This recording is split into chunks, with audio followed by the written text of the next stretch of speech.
नमस्कार। आप सभी का चंद्रा ग्लोबल स्टडी के इस प्लेटफॉर्म पर स्वागत है। साथियों, आप सभी को गणतंत्र दिवस की हार्दिक शुभकामनाएं। आज हमारा देश 75वां गणतंत्र दिवस मना रहा है और यह जो काल है हमारे देश के लिए एक अमृत काल है और उसी में हम अपना 75वां गणतंत्र दिवस मना रहे हैं।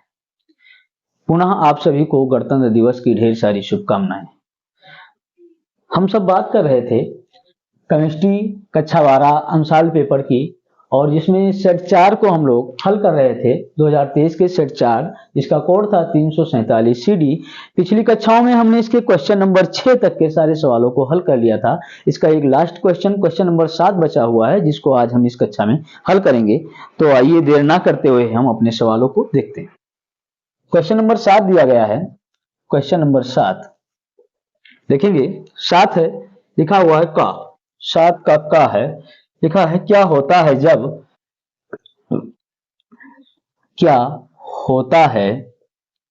जब और आगे लिखा हुआ है कि केवल रासायनिक समीकरण लिखिए। यानी यहाँ पर आपको भाषा नहीं लिखनी है, बस आप सवाल पढ़िए और इसका केमिकल रिएक्शन लिखते जाइए। तो देखिए पहला सवाल कह रहा है, इसका पहला है कि एन ब्यूटिल क्लोराइड यानी नॉर्मल ब्यूटिल क्लोराइड को एल्कोहलिक KOH के साथ अभिक्रित किया जाता है। चलिए हम इसका रिएक्शन लिखते चलते हैं। यह है normal butyl chloride CH3 CH2 CH2 CH2Cl, नाम होगा इसका नॉर्मल ब्यूटिल क्लोराइड। अब कह रहा है कि इसकी एल्कोहलिक KOH के साथ में एल्कोहलिक है, ये अभिक्रित करते हैं। देखेंगे जब इसकी क्रिया एल्कोहलिक KOH से साथ कराई जाती है तो इसमें बीटा एलिमिनेशन रिएक्शन होता है, बीटा निराकरण अभिक्रिया होती है, और बीटा निराकरण अभिक्रिया के फलस्वरूप यहाँ पर एल्कीन बनता है। तो आप देखेंगे कि यहाँ का जो क्लोरीन है इस पोटेशियम के साथ क्रिया करके KCl बना लेगा, और ये हमारा अल्फा कार्बन होगा। इसके जस्ट बगल बीटा कार्बन से एक हाइड्रोजन निकलेगा और OH से क्रिया करके H2O बनाएगा, और अल्फा और बीटा कार्बन के बीच में डबल बॉन्ड बन जाएगा। हमारा प्राप्त हो जाएगा ये butene CH3 CH2 CH double bond CH2 plus KCl plus H2O, नाम होगा इसका ब्यूटीन। आइए अगला क्वेश्चन देखिए। दूसरा क्वेश्चन है, शुष्क ईथर की उपस्थिति में ब्रोमोबेंजीन की मैग्नीशियम से अभिक्रिया होती है। ब्रोमोबेंजीन देखेंगे सूत्र हो जाएगा C6H5Br, और किससे अभिक्रिया हो रही है? मैग्नीशियम धातु से हो रही है। उपस्थिति किसकी है? शुष्क ईथर की उपस्थिति में। जब शुष्क ईथर की उपस्थिति में किसी भी एल्किल हैलाइड की क्रिया कराई जाती है मैग्नीशियम धातु से, तो मैग्नीशियम धातु बना लेता है ग्रिग्नार्ड अभिकर्मक, चाहे वो एलिफैटिक हो या फिर एरोमेटिक हो। तो ये बना लेगा C6H5MgBr, नाम हो जाएगा फेनिल मैग्नीशियम ब्रोमाइड, जिसको हम कहेंगे ग्रिग्नार्ड अभिकर्मक। आइए तीसरा क्वेश्चन देखते हैं। Question number 3। तीसरा क्वेश्चन है, एथिल क्लोराइड जलीय KOH के साथ अभिक्रिया करती है।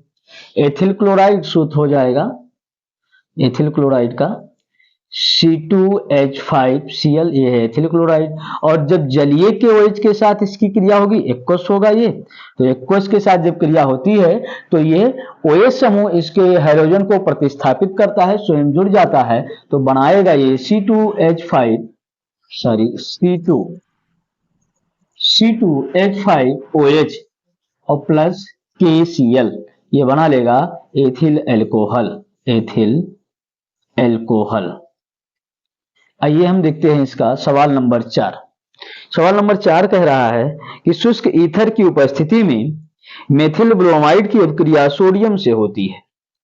मेथिल ब्रोमाइड CH3Br, इसकी क्रिया हो रही है सोडियम धातु से, और उपस्थिति किसकी है? शुष्क ईथर। तो आप देखिए ये कौन सी अभिक्रिया है? तो ये अभिक्रिया है ऊर्ज अभिक्रिया। ऊर्ज अभिक्रिया, और ऊर्ज अभिक्रिया में इसके दो अणु लेते हैं और ये बना लेता है एल्केन, अर्थात यहां पर ये बन जाएगा ethane, CH3 plus 2Na Br नाम हो जाएगा इसका एथेन। आइए अगला क्वेश्चन नंबर 5 देखें। क्वेश्चन नंबर 5 कह रहा है एथिल ब्रोमाइड की अभिक्रिया KCN एल्कोहलिक से होती है। एथिल ब्रोमाइड C2H5Br, ये एथिल ब्रोमाइड, और एल्कोहलिक KCN से जब अभिक्रिया होती है एल्कोहलिक, तब ये क्रिया करके बना लेता है ethyl cyanide C2H5Cn plus KBr potassium bromide, नाम होगा इसका एथिल साइनाइड, एथिल साइनाइड। यहां पर अगर यहीं पर KOH AgCN से होती तो एथिल बन जाता आइसोसाइनाइड। ठीक है, तो यहां तक ये हमारा पहला क्वेश्चन था, आप लोग इसे नोट करें।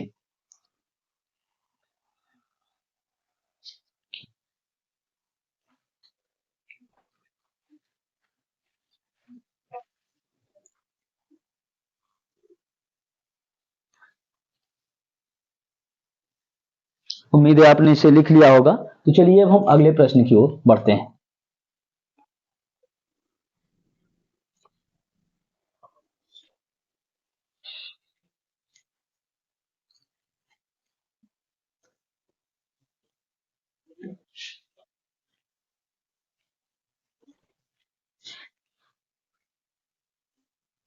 चलिए देखते हैं। सवाल नंबर 7 के का में अथवा करके दिया गया है, का में ही अथवा करके है। चलिए इसको देखते हैं। अथवा करके है क्लोरोबेंजीन को निम्नलिखित में कैसे परिवर्तित करेंगे, यानी क्लोरोबेंजीन से हमें इनको प्राप्त करना है और करा कि केवल रासायनिक समीकरण लिखिए।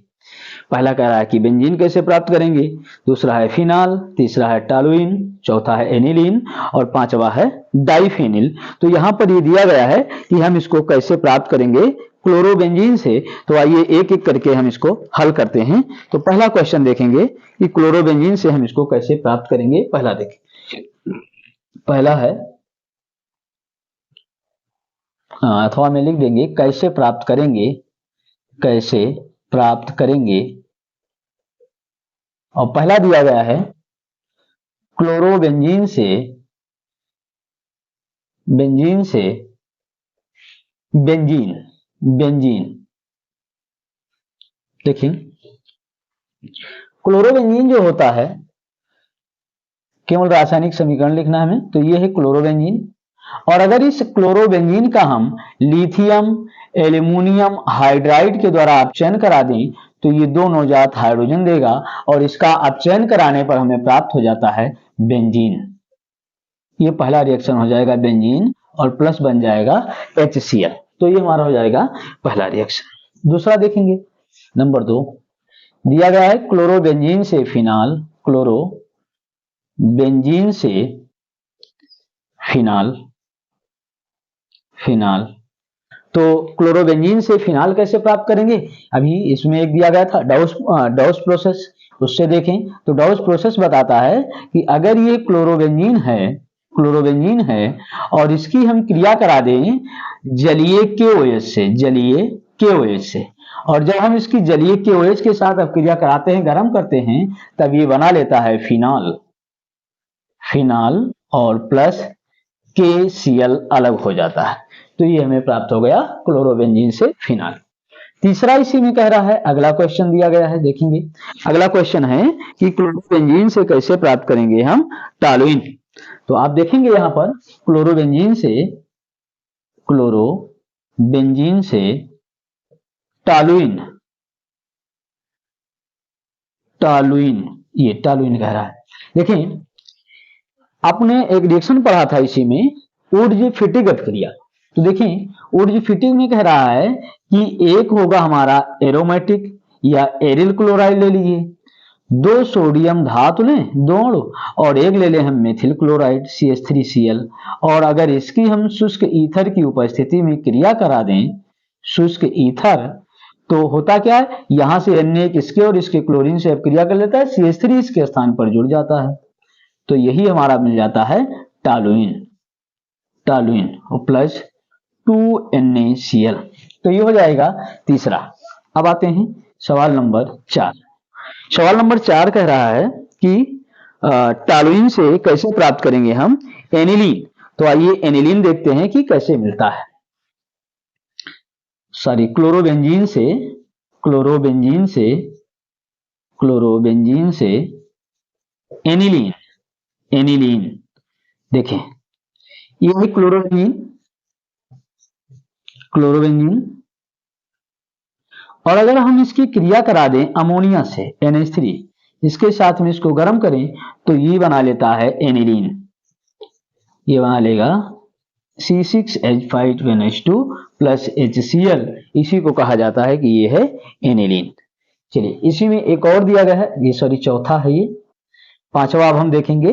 पांचवा कह रहा है कि क्लोरोबेंजीन से डाइफेनिल, क्लोरोबेंजीन से, क्लोरोबेंजीन से डाइफेनिल, डाइफेनिल। तो ये हमारी कौन सी है, या यहां पर आपने देखा था ये थी ऊर्ज फिटिक अभिक्रिया, ये थी ऊर्ज फिटिक अभिक्रिया, फिटिक अभिक्रिया। और यहां पर ये दिया गया है केवल और केवल फिटिक अभिक्रिया। ये है कौन सी, फिटिक अभिक्रिया है, फिटिक अभिक्रिया। फिटिक अभिक्रिया में कह रहा है कि अगर हम क्लोरोबेंजीन के दो अणुओं को ले लें और इन दोनों अणुओं की सोडियम के दो अणुओं से कराई जाए उपस्थिति शुष्क ईथर की हो, शुष्क ईथर की, तो दोनों क्लोरीन एक दूसरे के साथ मिल करके सोडियम से जुड़ करके अलग हो जाएंगे और ये दोनों फेनिल समूह आपस में जुड़ जाएंगे और यही बनाता है डाइफेनिल, डाइफेनिल प्लस 2NaCl अलग हो जाएगा, 2NaCl अलग हो जाएगा। तो ये पांचों कंप्लीट होते हैं, आप इसे नोट करेंगे। लिखिए,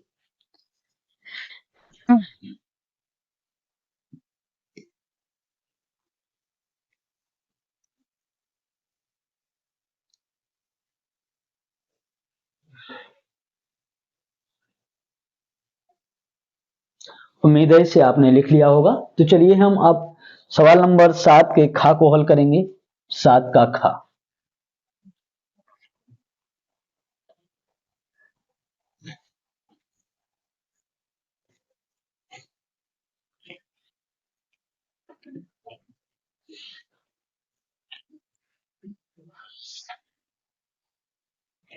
आइए देखते हैं सवाल नंबर 7 का खा।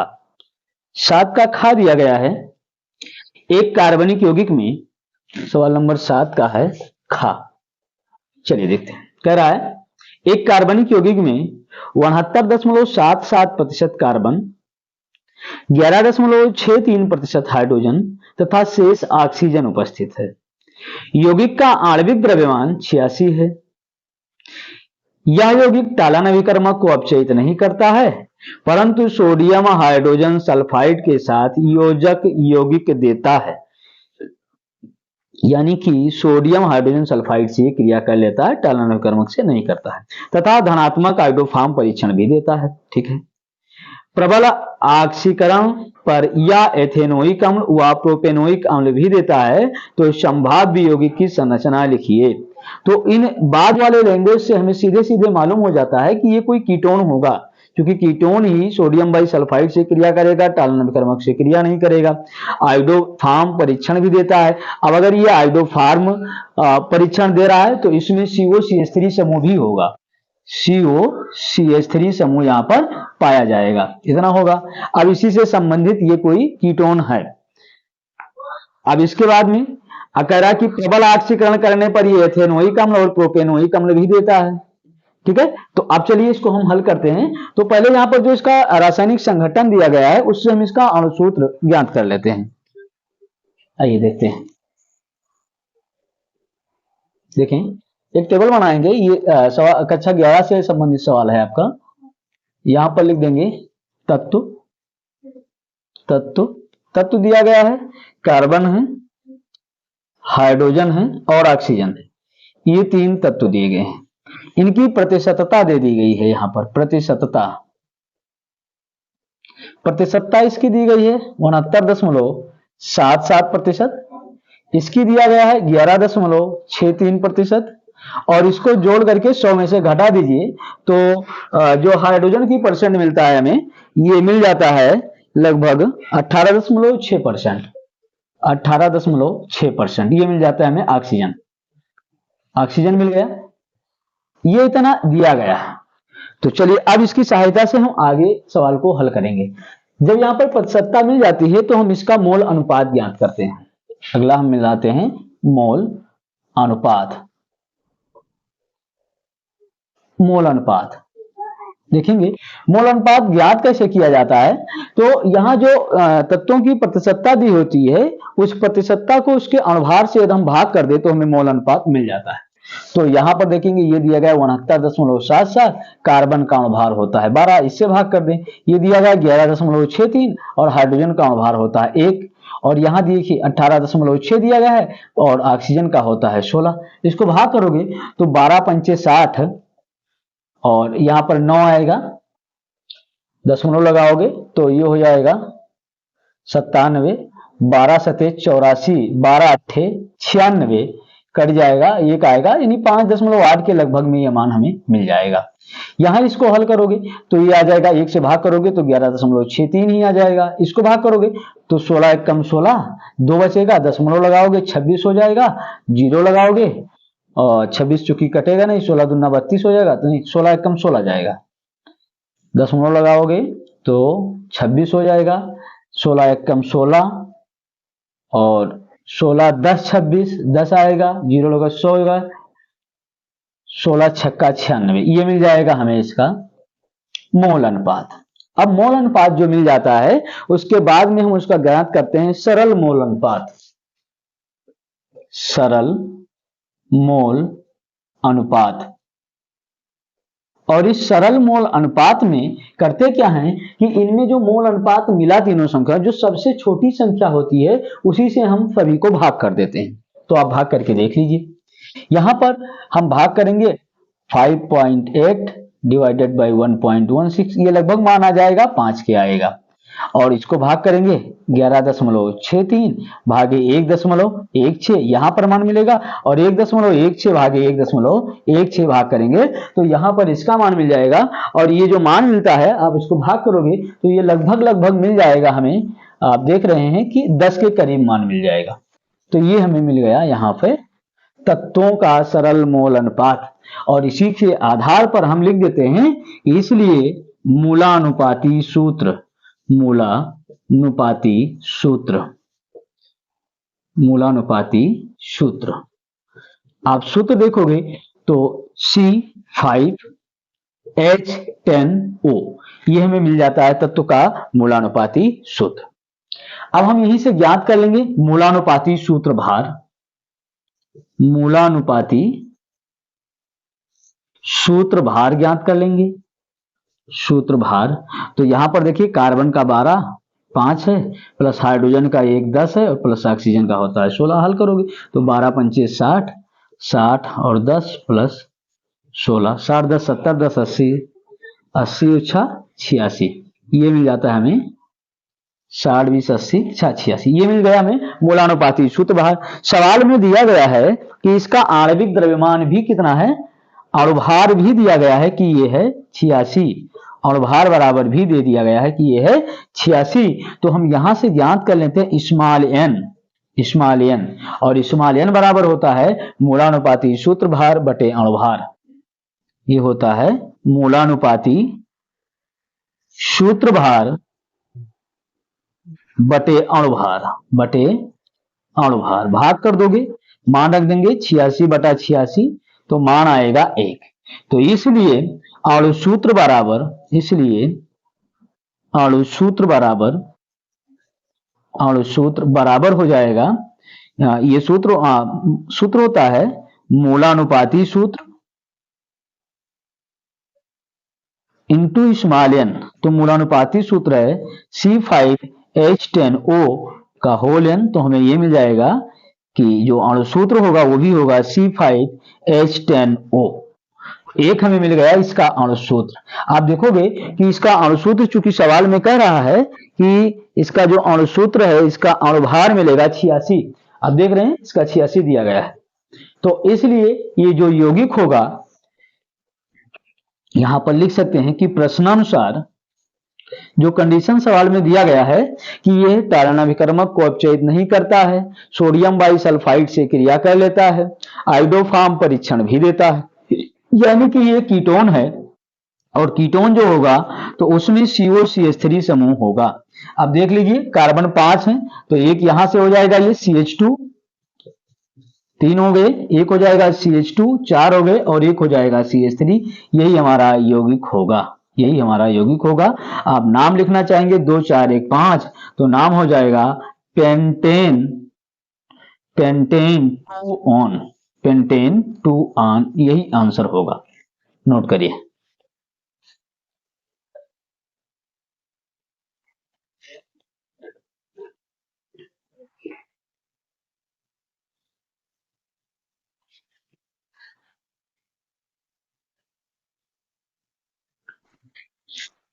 उम्मीद है आपने इसे लिख लिया होगा।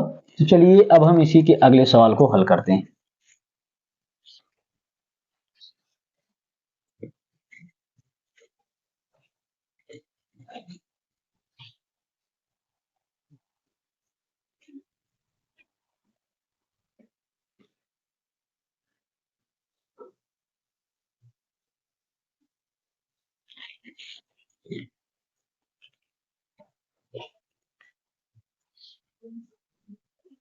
आइए देखते हैं इसका अगला भाग। अथवा करके इसी में दिया गया है 7 के खा का अथवा, अथवा है निम्न पर संक्षिप्त टिप्पणी लिखिए, टिप्पणी लिखिए। और टिप्पणी किस पर कह रहा है? पहला है क्लेजन अभिक्रिया, क्लेजन अभिक्रिया पहला दिया गया है इसमें क्लेजन अभिक्रिया। तो परिभाषा इसकी लिखेंगे, क्लेजन अभिक्रिया में लिखें, लिखो यह एरोमेटिक एल्डिहाइड तथा यह एरोमेटिक एल्डिहाइड तथा एलिफैटिक एल्डिहाइड अथवा कीटोन, एलिफैटिक एल्डिहाइड अथवा कीटोन की क्षार की उपस्थिति में, की क्षार की उपस्थिति में संघनन कराने पर अल्फा कामा बीटा, अल्फा बीटा असंतृप्त यौगिक बनाता है, अल्फा बीटा असंतृप्त यौगिक बनाता है। अब देखेंगे ये अभिक्रिया किस तरह से होती है, इसको देखें। यहां कह रहा है कि एक जो हमारा होगा वो एरोमेटिक एल्डिहाइड अर्थात बेंजल्डिहाइड होगा और उस बेंजल्डिहाइड की क्रिया या हम एल्डिहाइड से करा दें एलिफैटिक या फिर हम कीटोन से करा दें। उपस्थिति तनु क्षार की हो जाएगी यानी तनु NaOH की हो जाएगी और जो यौगिक मिलेगा वो अल्फा बीटा असंतृप्त यौगिक मिलेगा। तो यहां पर इसका रिएक्शन देखें, जैसे लिख देते हैं C6H5CHO, ये है बेंजल्डिहाइड और इसकी क्रिया हम करा दें CH3CHO, CH3CHO को हम ऐसे लिख दें CH3CHO, उपस्थिति हो जाएगी तनु NaOH की, तनु NaOH और जब इसकी क्रिया कराएंगे तो यहां से ये H2O जल के रूप में अलग हो जाएगा और ये बनेगा C6H5CH double bond CHCHO, CH double bond CHCHO। इसका नाम होता है cinnamic aldehyde, cinnamic aldehyde plus यहां पर लिख देंगे H2O, नाम लिखेंगे सिनेमिक, सिनेमिक एल्डिहाइड, एल्डिहाइड सिनेमेल्डिहाइड के नाम से भी इसको जाना जाता है। यहीं पर आप चाहें तो कीटोन से भी दिखा सकते हैं कि C6H5CHO प्लस CH3COCH3 ये हो जाएगा हमारा एसीटोन, एसीटोन। और अगर आप इससे तनु क्षार की उपस्थिति में क्रिया दिखाएंगे तो ये बनाएगा, जल का अणु यहां से भी अलग हो जाएगा, ये अलग होगा तो बनाएगा ये C6H5 CH double bond CH CO CH3 और इसका नाम लिखते हैं बेंजिलिडीन एसीटोन। नाम हो जाएगा बेंजिलिडीन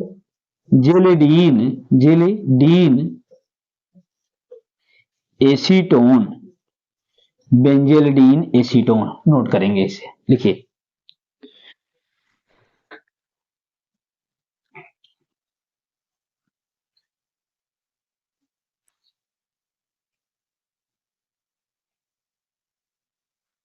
उम्मीद है इसे आपने लिख लिया होगा।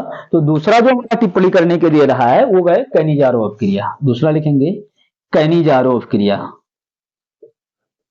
कैनिजारोव अभिक्रिया।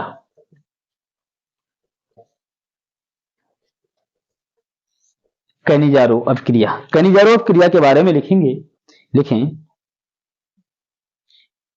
वह एल्डिहाइड जिनमें अल्फा हाइड्रोजन अनुपस्थित होता है, जिनमें अल्फा हाइड्रोजन अनुपस्थित होता है, उसकी 50% सांद्र NaOH से क्रिया कराने पर, उसकी 50% सांद्र NaOH से अभिक्रिया कराने पर असमानुपातन अभिक्रिया होती है। असमानुपातन अभिक्रिया होती है जिससे एल्डिहाइड का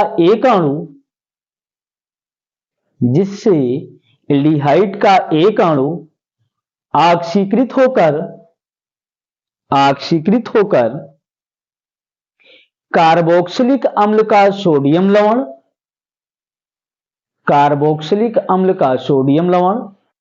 तथा दूसरा अणु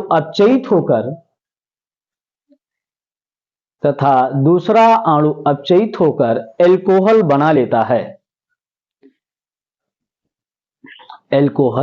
लेता है। आइए रिएक्शन देखते हैं। हम यहां पर अल्फा हाइड्रोजन रहित एल्डिहाइड लेंगे तो दो हो सकते हैं, या तो यहां पर एक फॉर्मेल्डिहाइड होगा और या फिर बेंजाल्डिहाइड होगा। तो हम यहां फॉर्मेल्डिहाइड की रिएक्शन दिखा देते हैं। जब 2HCHO की क्रिया हम NaOH से कराते हैं जिसकी सांद्रता 50% होती है, 50% ये सांद्र है, 50% सांद्र है। जब इसकी क्रिया होती है यहां से तो इसका एक अणु ऑक्सीकृत होकर के HCOONa बना लेता है। इसका नाम होता है सोडियम फॉर्मेट। और दूसरा अणु इसका अपचयित हो जाता है और बना लेता है CH3OH। नाम होता है इसका मेथिल एल्कोहल। नोट करेंगे, लिखिए।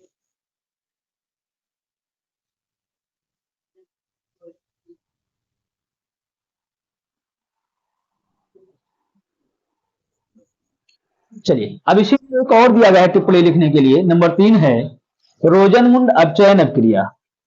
रोजनमुंड अपचयन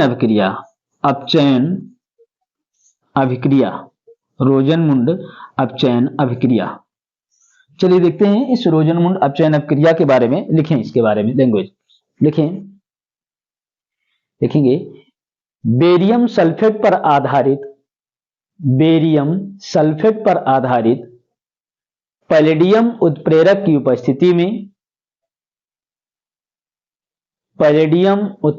उपस्थिति में उबलती हुई जाइलिन में एसिटिल क्लोराइड का हाइड्रोजन के